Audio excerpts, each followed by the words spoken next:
She was just confirmed as the only match. "Her blood saved my life," he said, his voice calm, but laced with something deeper, something rare. "So here's what's going to happen." He continued, fixing his gaze on the man who had tried to erase her future. "You're going to restore her name. You're going to tell the board I'm getting stronger, and you're going to remember exactly who stood by me when no one else did." It was the moment everything shifted. Not just in a hospital room, but in a love story that had survived behind closed doors and was finally ready to be seen. Welcome to Shining Stories, where we bring you tales that speak to the hidden parts of the heart. Stories of quiet courage, second chances, and the power of love when it's no longer afraid to be seen. If this kind of story moves you, don't forget to like, share, and subscribe to our channel. Now, let's begin the story. The envelope rested in Elena Moore's hand, like a delicate weight, barely there, yet impossibly heavy. She stood quietly in the vast lobby of Kingsley Holdings, a place of marble and glass where ambition echoed in every surface. It had been 36 months exactly since she first walked through these doors with stars in her eyes and dreams stitched into the lining of her coat. Now, at the age of 33, she was about to walk away. Not just from a high-paying job, but from a man, Callum Kingsley, the powerful figure who ruled this empire from an office that touched the clouds, the man she had loved quietly, completely, and always. From behind closed doors, inside the envelope, was her resignation, a plain sheet of paper. Yet it carried the weight of every unspoken promise every night she stayed late, not for the work, but for him. "Are you really going through with it?" The voice was soft, but steady. Lena, her closest friend in the finance department, stood beside her with gentle concern written across her face. She reached out, fingers brushing Elena's wrist. "Once you hand that in, there's no undoing it." Elena smiled, but it didn't quite reach her eyes. She straightened the lapel of her navy coat, the same one she had bought after her first bonus, and exhaled slowly. "I've already undone myself for him. That's enough." The conversation from the night before still echoed in her bones. She had asked him after all this time to see her, not just in the dark, but in the light. "Let the world know what we are, or I will leave." His silence had answered her before his words ever could. The morning sun poured through the tall windows, catching the silver crest of the company's initials on the floor. Elena stared at it for a moment. She remembered once on a quiet Sunday afternoon tracing that same emblem on his bare shoulder as he dozed beside her. Back then she thought she belonged in that world. Elena Moore. The receptionist's voice was polite. "Practiced Mr. Whitman from Human Resources is ready for you." Lena gave her one final squeeze on the arm before walking away. Elena remained for a heartbeat longer, then turned heels, clicking softly against marble. Each step a slow unraveling of what had been. The HR office was small, windowless, and smelled faintly of disinfectant. A single desk, a filing cabinet, and a man who barely looked up as she entered. "Miss Moore, please have a seat." She nodded, took the chair opposite. He adjusted his tie. "You brought your resignation letter." Elena placed the envelope on the desk between them. Her fingers lingered reluctant. Then she let go. "Effective immediately. My desk is already cleared." There was a pause, then a subtle shift in his posture. Not shock, but something close. Assistants like her didn't walk away without a trace, especially not from Callum Kingsley. "This is surprising." Mr. Whitman finally said, his eyes flicking from the envelope back to Elena Moore. "May I ask what prompted your decision? Your evaluations have always been exceptional, and Mr. Kingsley has without fail praised your performance." The word hit her like a quiet insult. "Not me, just the work." Elena offered a polite smile, one she had mastered over countless board meetings. "An opportunity came up elsewhere," she replied with practiced ease. It was a lie, of course. She had no offer, no interviews lined up, only a blank page. But her dignity was something she still had, and she wasn't ready to trade it for pity. It's simply time for a change. Whitman nodded slowly, then slipped a letter opener beneath the seal. He scanned the typed words briefly. 3 years is not a long tenure in a position of this stature. Are you certain we couldn't convince you to stay? I imagine Mr. Kingsley would approve a significant increase in compensation. The sound of Callum's name, so formal, so detached, struck something tender inside her chest. For a fleeting moment she could almost hear his voice again. See him standing by the window in his shirt sleeves, offering her a glass of wine after midnight meetings. She looked up, her voice calm, but firm. No salary can make this right again, but I appreciate the offer. Half an hour later, Elena stepped out of the building into the early afternoon light. The city stretched endlessly before her, a labyrinth of unknowns, both terrifying and filled with possibility. She paused on the sidewalk, tilted her face to the sky, and breathed in deeply. The air tasted like freedom and fear. Her phone vibrated in her bag. She already knew who it was. His name. Callum's private number pulsed on the screen like a wound reopening. Without hesitation, she pressed silence. He had grown used to her answering without delay, morning or night. No more far across the city at the top of the tallest tower, Callum Kingsley stood behind his desk, staring at the same name on his phone, only this time unanswered. A knot of unease tightened in his chest. He was 45, a man who had reshaped a faltering legacy into an empire, brick by brutal brick. People didn't walk away from him. He was the one who always decided when things ended. He was the one who kept control. Sir A. voice interrupted from the doorway. His new assistant, still temporary, peeked in nervously. The board is assembled. The quarterly meeting is ready to begin. Callum gave a nod, slipping his phone into his pocket. Whatever this was, whatever Elena was trying to do, he'd sort it out after the meeting. This was likely a negotiation tactic, a test. A last attempt to shift the rules of a game they had both played so well. Their arrangement had worked because it had boundaries, intense, passionate, but always behind the curtain. As he stepped into the boardroom, the air stilled. 12 faces turned toward him, waiting, watching. He adjusted his cufflinks, walked to the head of the table, and wore the mask he had spent decades perfecting. Let's review the third quarter projections, he said evenly, flipping open the folder before him. But the numbers refused to settle. They swam across the page, meaningless. That chair, the one just to his right, had never looked so empty. It was the seat she used to occupy during every meeting, her posture always perfect, her notes pristine. She had a way of sensing what he needed before he voiced it, passing documents with graceful precision, managing chaos without anyone realizing it was chaos. To begin with, Callum, the CFO's voice snapped him back. Your input on the Wexler acquisition. He cleared his throat, willing the fog in his mind to proceed with full due diligence. I want risk analysis on my desk before the week is out. The rest of the meeting dragged on like fog across glass. When it finally ended nearly 2 hours later, he returned to his office, closed the door. A rare move, and stared out at the cityscape sprawling beneath him. The kingdom he had built. The one he thought would be enough. He had never believed in permanence, in staying, in needing someone. But Elena, she had stayed longer than anyone. She had seen the worst of him and still returned day after day. Until today, Callum had always lived behind locked doors. Not literal ones, but the kind people built with ambition, control, and fear. So when Elena gave him a choice, love me in the light or let me go in the dark, he hesitated.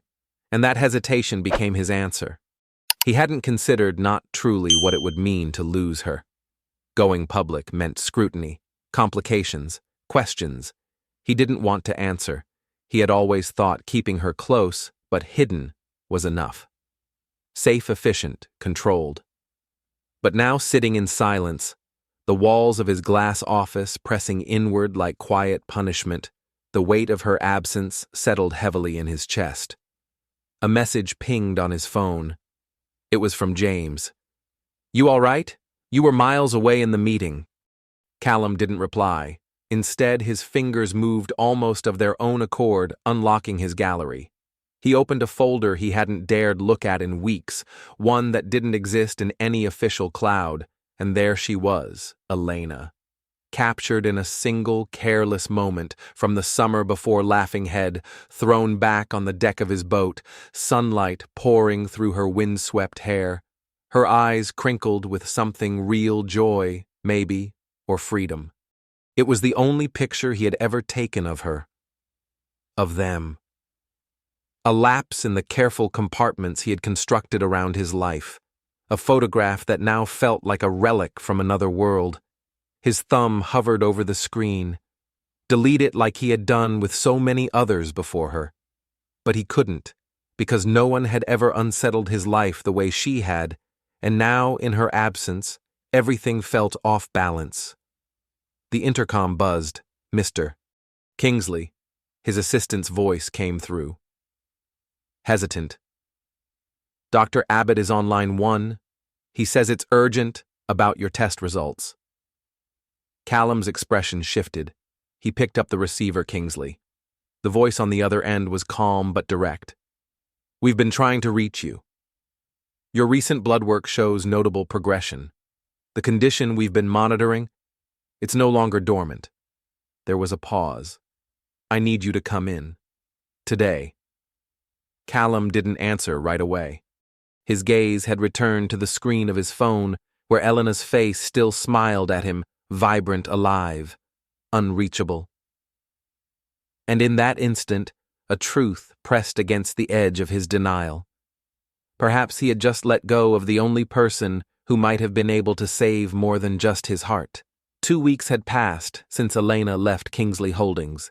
In the cramped bathroom of her apartment, she stared at her reflection. Her eyes looked unfamiliar, dark circles the color of sleepless nights pooled beneath them. Her lips were painted, her hair was neat, but inside everything still trembled. She inhaled deeply, slowly, and whispered to herself, "You can do this." Her first interview since leaving, not for a CEO, not even for a major firm, just a medium-sized marketing company with modest benefits and nothing that screamed ambition. But it was a start, a clean slate. That was all she needed now. Her phone buzzed on the bathroom counter. She glanced down. For the briefest heartbeat, her chest tightened, still half expecting his name to appear. But it was Lena. "How's the job hunt?" "I've got an interview in less than an hour," Elena replied, tucking a loose strand of hair behind her ear. "It's nothing glamorous, but it's something that's good," Lena said. Then there was a pause. "Things are weird here." Elena didn't ask. She didn't want to ask, but she waited anyway.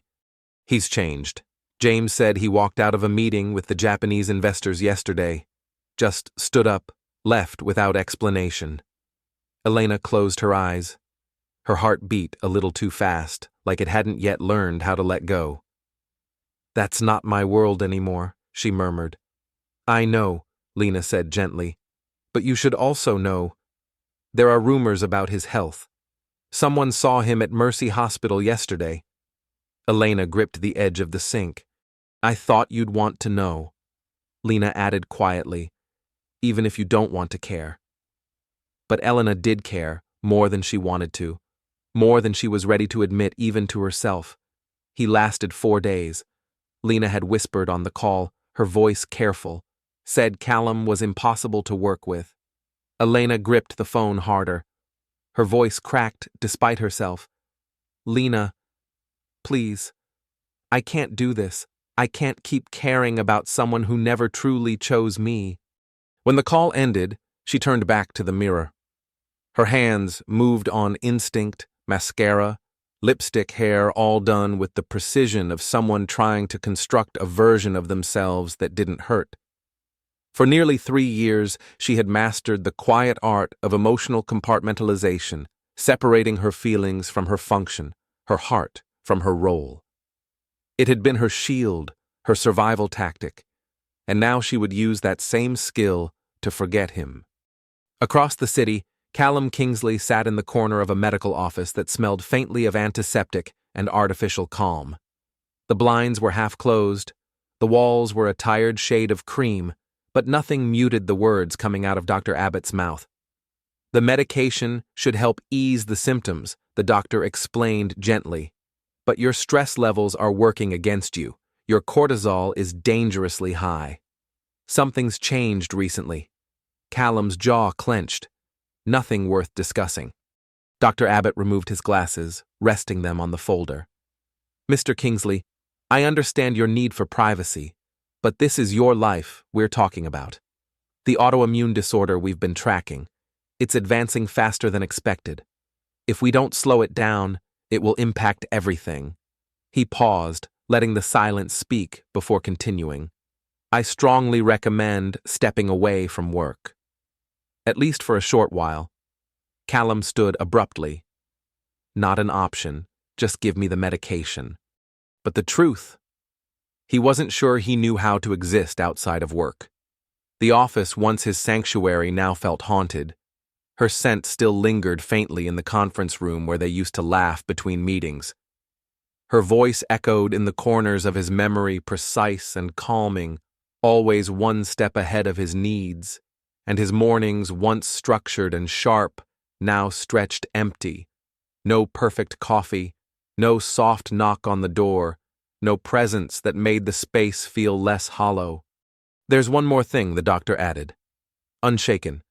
Your blood type is extremely rare. If your condition worsens and you need a transfusion or specialized treatment, it could be difficult. What are you saying? Callum asked, his tone sharper. Now I'm saying we need to prepare. Do you have close family members who might be compatible? Callum looked away, a shadow crossing his face. I'm the last of my line, he muttered. Parents died 10 years ago. No siblings. No extended relatives I'm close to. The doctor nodded solemnly, but it didn't feel like sympathy. It felt like truth.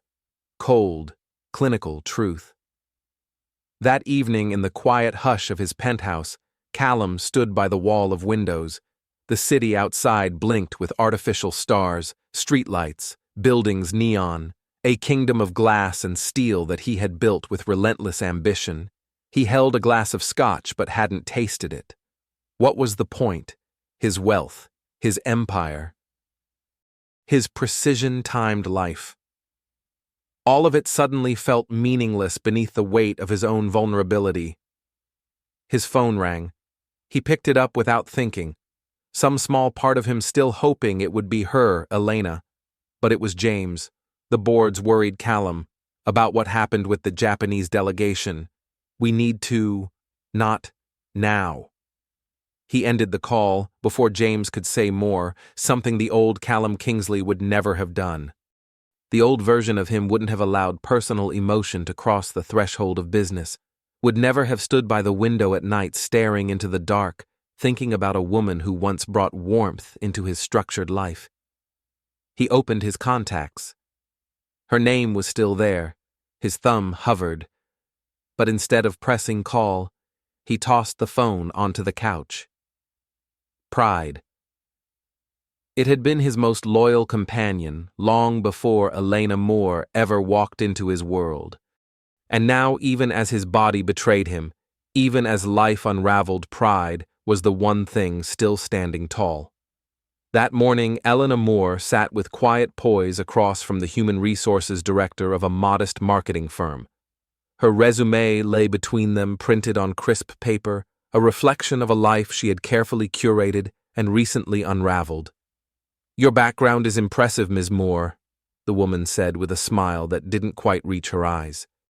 But I have to ask, why walk away from Kingsley Holdings, from Callum Kingsley himself? Most people would consider that a dream job Elena had practiced for this moment over and over in front of mirrors in her mind, in dreams she couldn't remember. I wanted space to grow on my own terms, she replied evenly. To be recognized not for who I work beside, but for what I bring to the table. The HR director nodded, though her expression lingered on something unsaid, as if she sensed that the roots of Elena's departure ran deeper than ambition.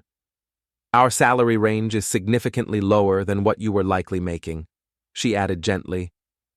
"I understand." Elena said, her tone calm, steady. "Right now I'm placing more value on environment and purpose than on compensation." The conversation continued.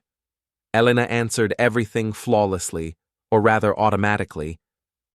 Her mind drifted elsewhere, to the view from the 50th floor, to moments stolen in the dim light of Callum's office after midnight, his fingers in her hair, his voice low against her ear, promising her things that never left the shadows, promises made in private but never meant for the light. And one final question, the HR director said, pulling Elena gently back to the present. "Our CEO has high expectations. How do you handle pressure?" A faint smile ghosted across Elena's lips. "Bitter beautiful. If you knew what I've handled," she almost whispered. Instead, she said, "Pressure brings out the best in me." An hour later, she stepped out into the cold sunlight, an offer letter in her bag. It should have felt like victory, like the first step toward rebuilding her life. But instead, something inside her felt hollow. The job was safe, respectable, normal. Everything her love for Callum Kingsley had never been. Her phone rang as she reached the subway steps. For a second, her breath caught. But it wasn't him. It was Lena. "How was the interview?" "I got it," Elena replied, forcing her voice into something that resembled excitement. "I start on Monday." "That's great." Lena hesitated. "But, there's something you should know." Elena stopped walking. "Callum collapsed in the office this morning. They called an ambulance. James is trying to keep it quiet, but people are talking." For a moment, the world around her went silent, as if the street noise parted around her, leaving only the rush of blood in her ears. "Is he's stable," Lena said quickly. "That's all I know. I just thought you'd want to, be aware, even if it doesn't matter anymore." But it did matter. It mattered more than Elena had been willing to admit. After the call ended, she stood frozen on the sidewalk, the job offer clenched in her hand like a life raft. The wall she had built so carefully between her past and her future began to crack, and in the crumbling silence, the truth stepped forward. She still cared. Deeply, painfully. Before she could talk herself out of it, she raised her hand and hailed a cab. "Mercy Hospital," she told the driver, her voice barely above a breath. As the taxi pulled into traffic, she didn't notice the black sedan parked across the street. Inside, a man with a camera clicked quietly, taking photos through the window. Photos that would soon land on James's desk. Proof that Elena Moore, despite everything, still had a part to play in the story James was quietly rewriting. The photographs, discreetly taken from a black sedan across the street, were already en route to James Whitman. He had grown increasingly wary of the dynamic between his CEO and the woman who had once moved through the upper floors of Kingsley Holdings like a ghost, only he could see, unnamed, unclaimed. And now, back in the story, at Mercy Hospital, the sterile scent of antiseptic wrapped around Elena Moore like a warning. Her heels clicked faintly on the polished tile as she approached the information desk. Each step fueled by something she refused to name. Not guilt, not love, maybe not even worry. Something else, something heavier. Her heart pounded so loudly she almost didn't hear the volunteer speak. "Can I help you, dear? I'm here to see Callum Kingsley," she replied, surprised by the steadiness in her own voice. The woman behind the desk, kind but clearly accustomed to emergencies, cloaked in calm, began typing into the system. "Are you family?" A simple question, a complicated truth. For nearly 3 years, Elena had been more than a colleague, but never quite enough to be official. She had lived in the in-between, not a stranger, not a partner, just hidden. "I'm his emergency contact," she said, the lie slipping out so effortlessly it frightened her. The woman squinted at the screen, then gave a small nod. "Room 718. North Tower. Elevators are to your right. Every step toward that elevator felt like betrayal of her resolve of her carefully drawn lines. But her body moved anyway, guided not by pride, but something older. Deeper. The 7th floor greeted her with a hush, dim lights, soft beeping monitors, nurses moving like shadows.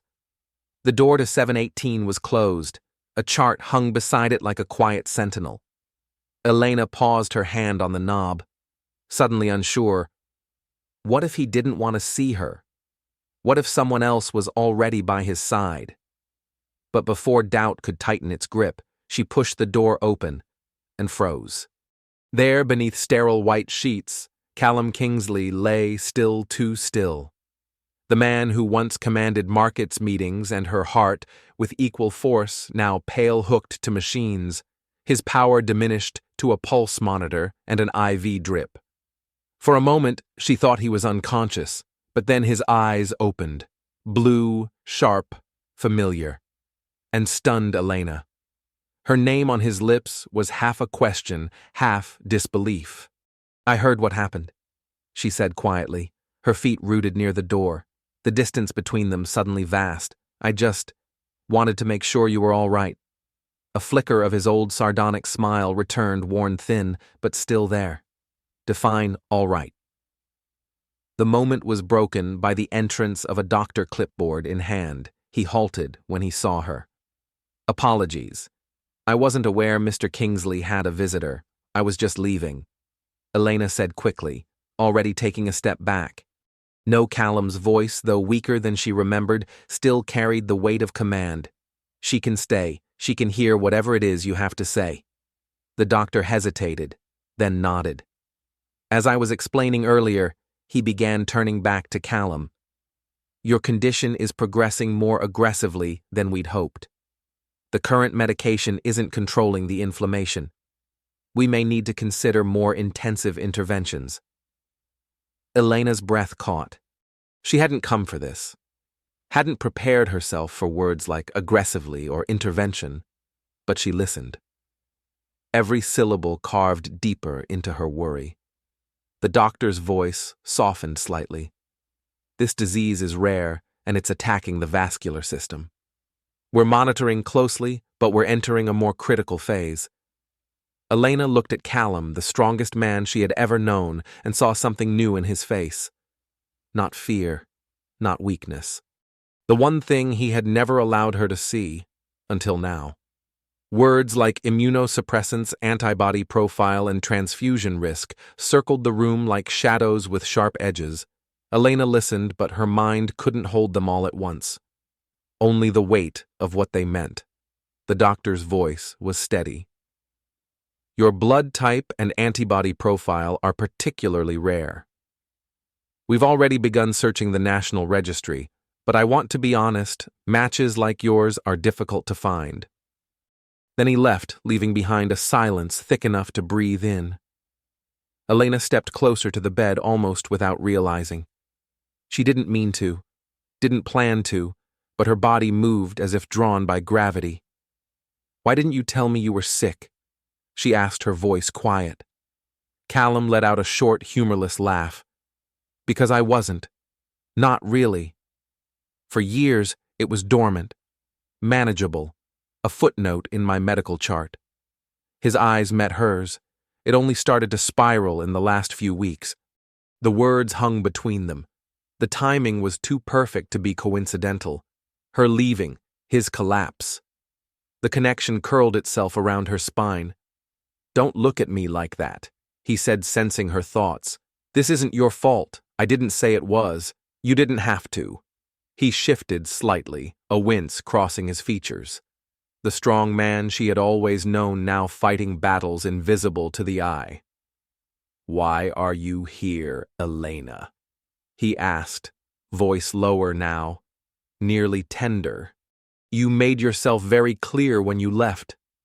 The pain in his voice was nearly hidden, masked by habit, but she could still feel it.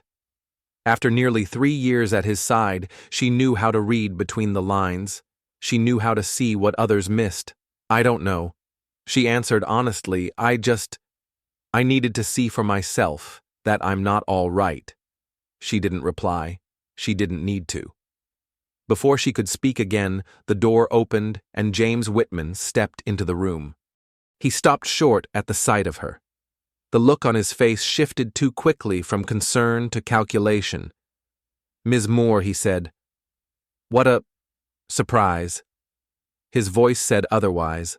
"I heard what happened. I just wanted to check in." James placed his briefcase gently on the table, his movements deliberate.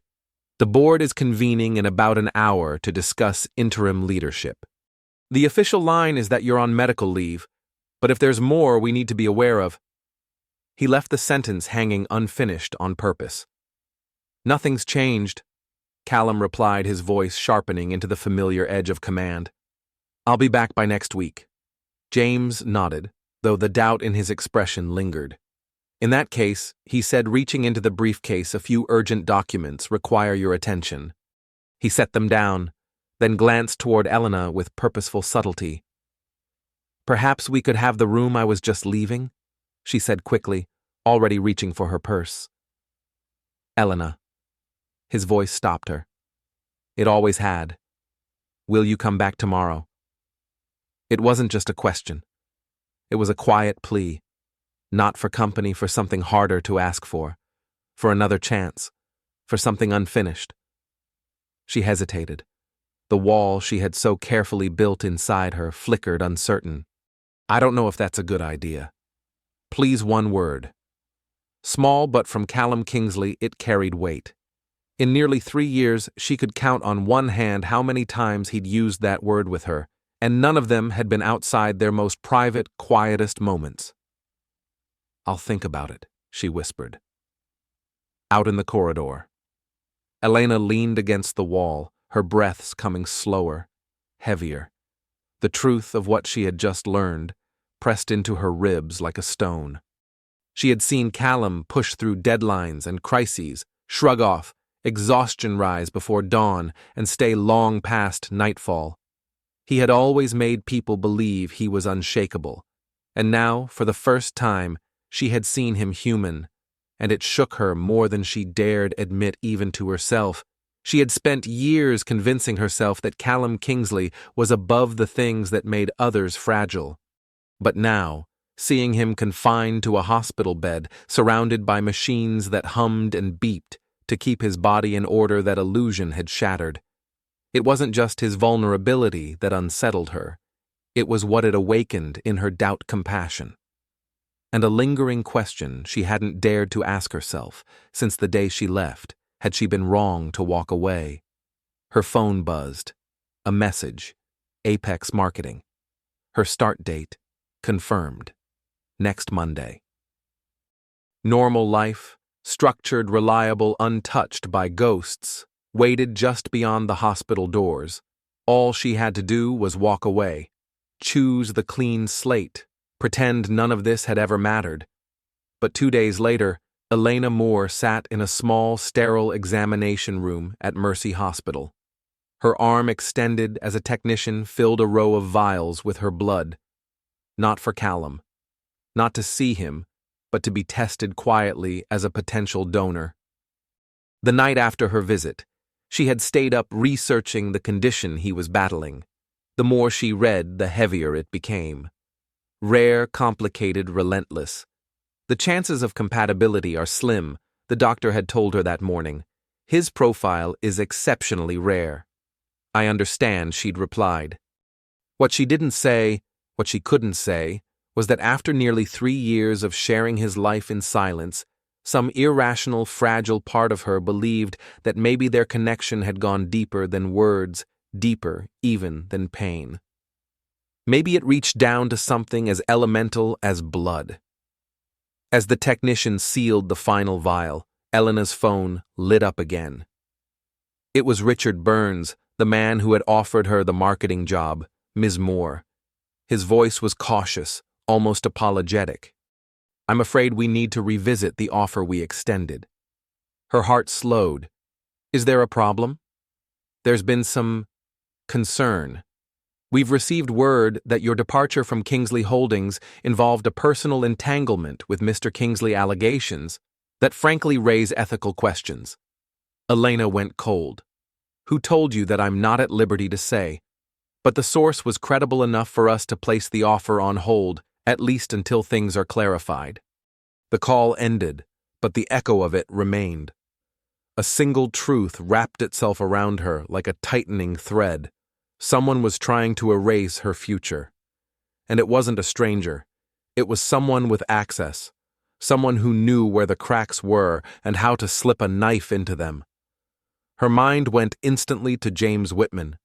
His calm tone in the hospital room, his measured glances, his desire to keep Callum on the throne and her far from the castle. But why now? Why would he bother? Unless he feared she still mattered. Her thoughts were interrupted by the quiet return of the lab technician. "Ms. Moore," he said gently, "your preliminary tests show something we didn't expect. We'd like to run some additional screenings, if you don't mind staying a bit longer." 3 hours later. Elena stood outside room 718, a folder clutched in her hand, the edges soft from how tightly she'd been holding it. Through the glass window, she saw Callum, not lying down, but upright, reviewing documents, as if he weren't tethered to tubes and warnings. It was a posture she knew well. The calm before he made decisions that would move markets. She was about to knock when voices drifted from the hallway behind her. "The board is nervous." James, a woman said, poised, clipped. Catherine Blackwood, a senior member, if Elena remembered correctly. "If Callum's condition is as serious as you've indicated, we can't delay succession planning. I'm managing it," James replied. His voice held the smoothness of someone who never raised it, but always got what he wanted. "It's more complex than it looks." "How so?" "There's the matter of his former assistant, the one who resigned. She's resurfaced. And she wasn't just an assistant. I have reason to believe their relationship was personal. If that becomes public, especially now, it could unnerve shareholders. The optics alone would cause damage." Elena stepped back, breath caught in her throat. She hadn't come back to start a war, but it seemed one had already begun, and she was no longer invisible in it. "And you're sure she's a threat?" Catherine's voice was sharp, calculated.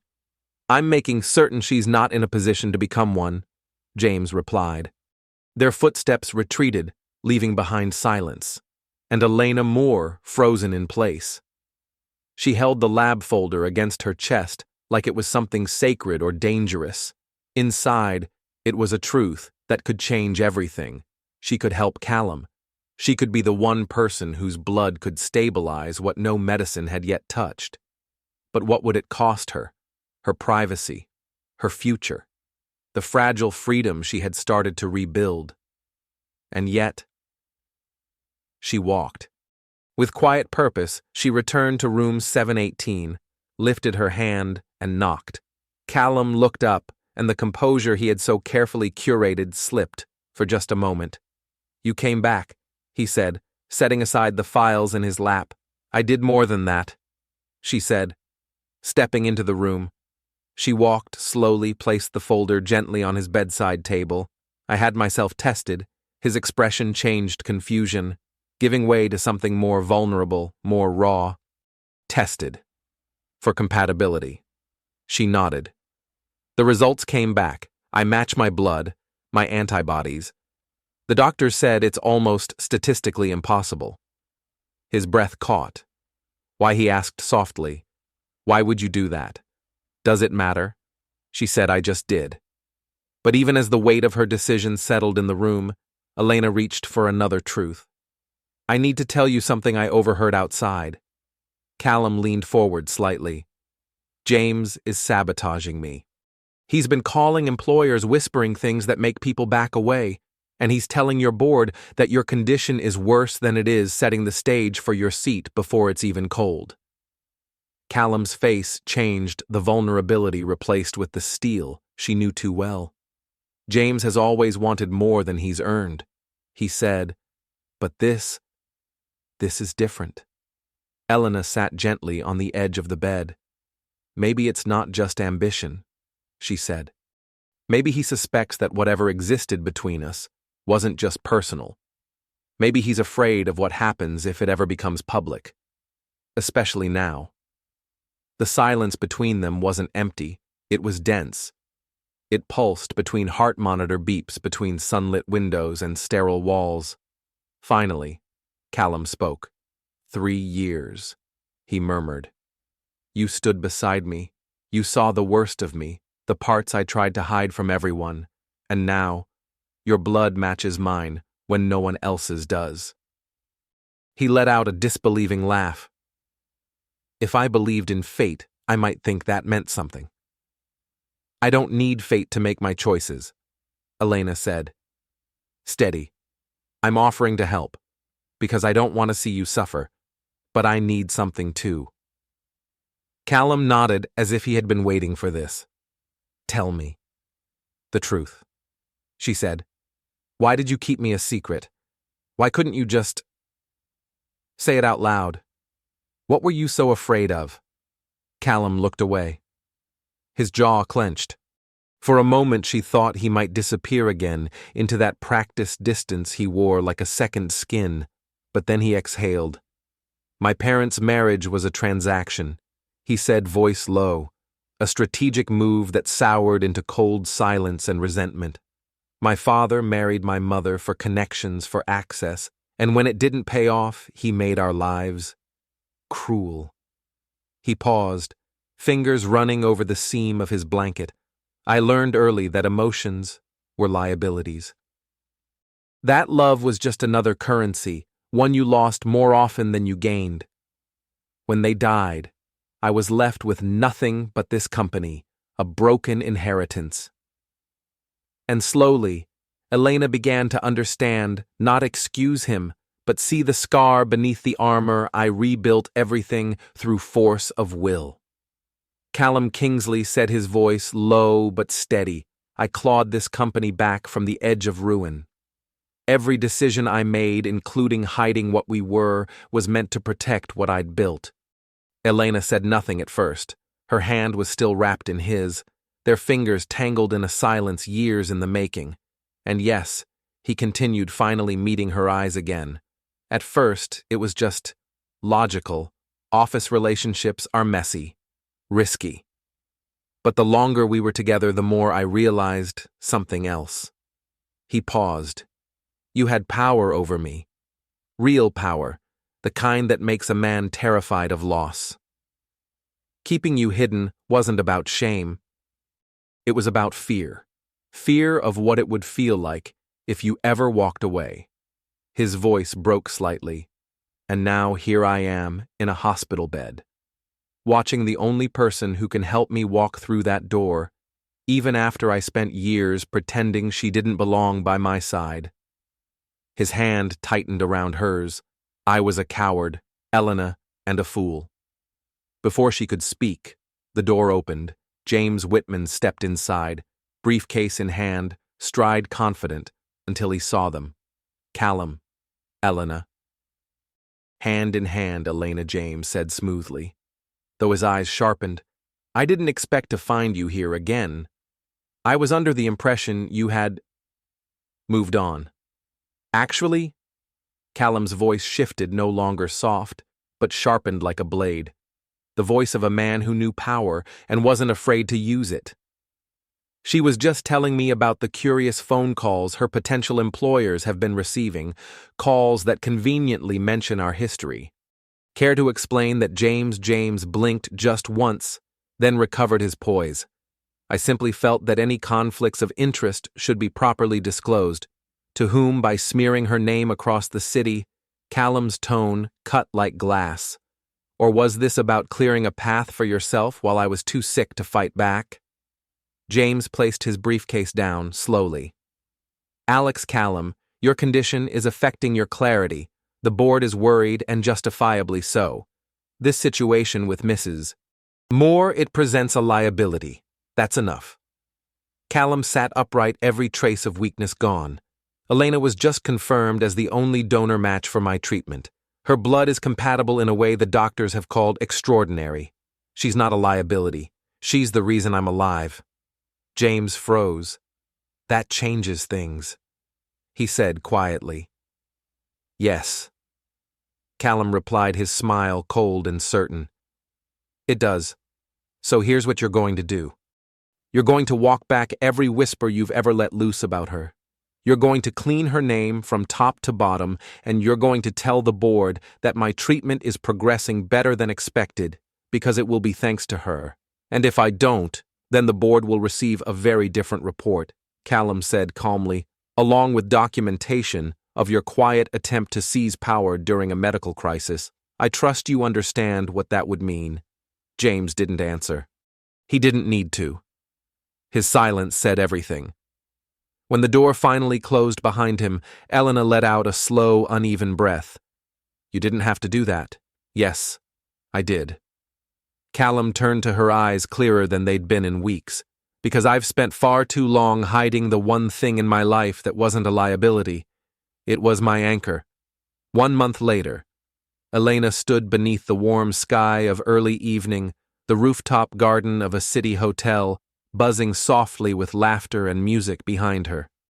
It was the annual charity gala, a polished celebration of Kingsley Holdings at its best. The skyline glowed in hues of amber and gold, the city seeming softer somehow, like even it had exhaled.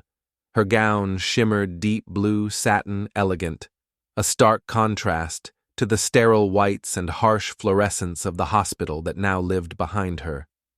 The last month had changed everything, not just for Callum, for her too, because sometimes strength isn't just in walking away. It's in choosing what and who is worth returning for. The transfusion had worked, Callum Kingsley's condition was stabilizing, and though he was far from invincible again, the storm had passed.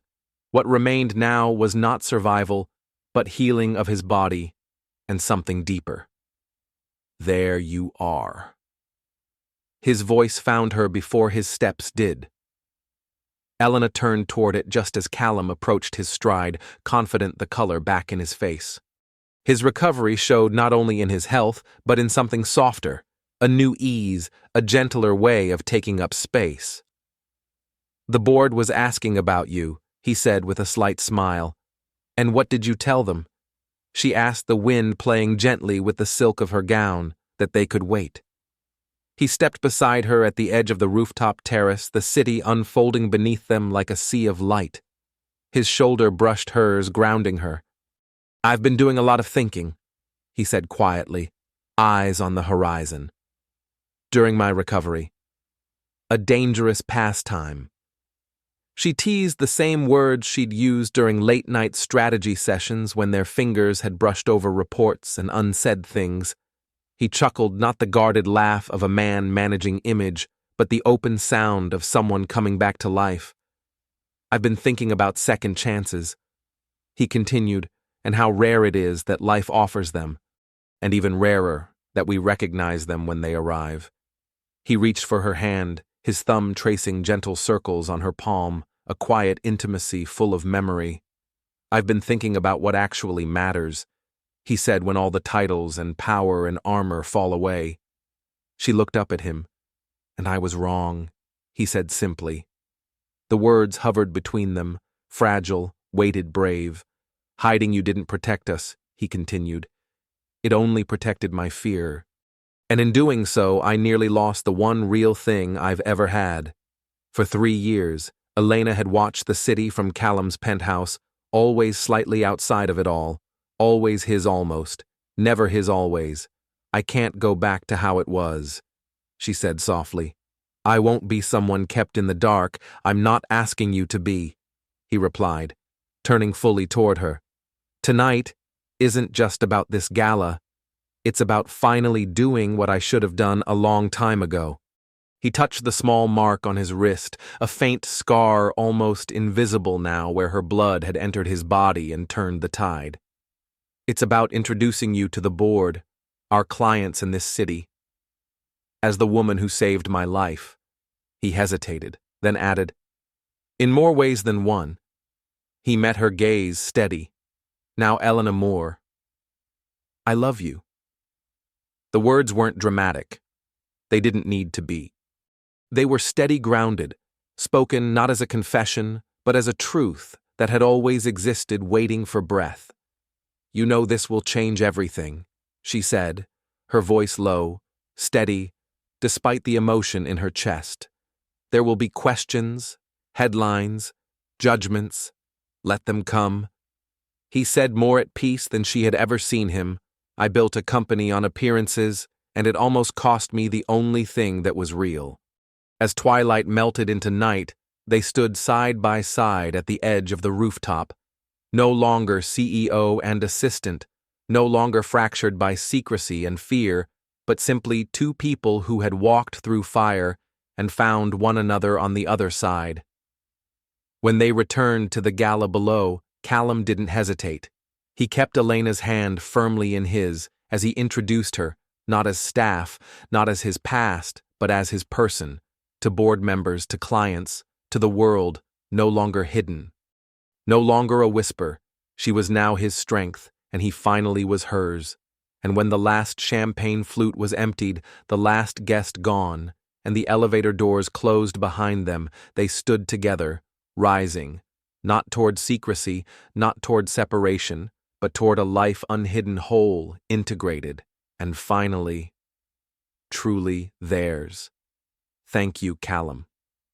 Kingsley whispered into her hair, his breath warm, his voice quieter than the night surrounding them, for being my cure. The words weren't just about blood, or health, or survival.